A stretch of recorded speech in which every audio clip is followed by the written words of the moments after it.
Pag una nga itong brooding facility, yara guys, o tanawa, sayon ba kayo timanon? Ana, no? Ang kini siya nga layer, 2 layers ni siya. Capacity ani, masunod din siya o mga 5,000 diri o dito.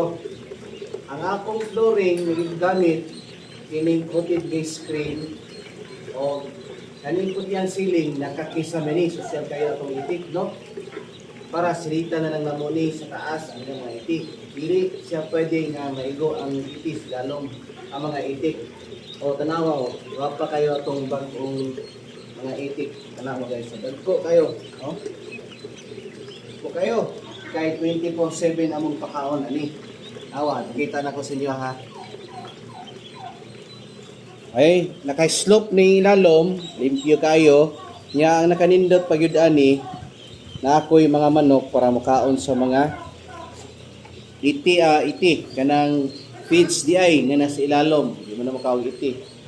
Unya, kada adlaw na mo ni siya sprayhan. Ana ko'y power spray dito. Diri pod nga side no mo ni amo ang nga lalaki, no? O diri pod nga side naka-room ni by room. Ang second po na to nga kining layer kini sa taas, second nga cage ba. Mo na ni siya. Okay. So medyo kuan yun, trabahoso ang paghimo ani. It takes kuan kanang creativity para mahimo ni. Naghanami gitry, nag-rice hal me before, pero gasto rice hal o niya usahay pag di mo ma-maintain og rice hal, chances ang itik po is hugaw. Like this one, wapo kayo kaya among gamit no. Kini ang ang screen nga steel coated nga screen.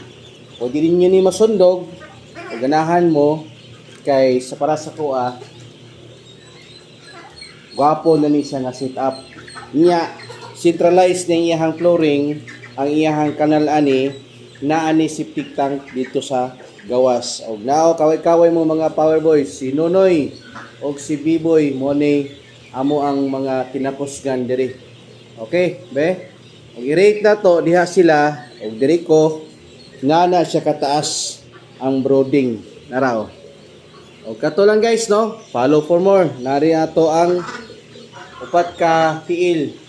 Pag tiil di nga itik og naputay mga crown diri nga mga itik nga bayi no.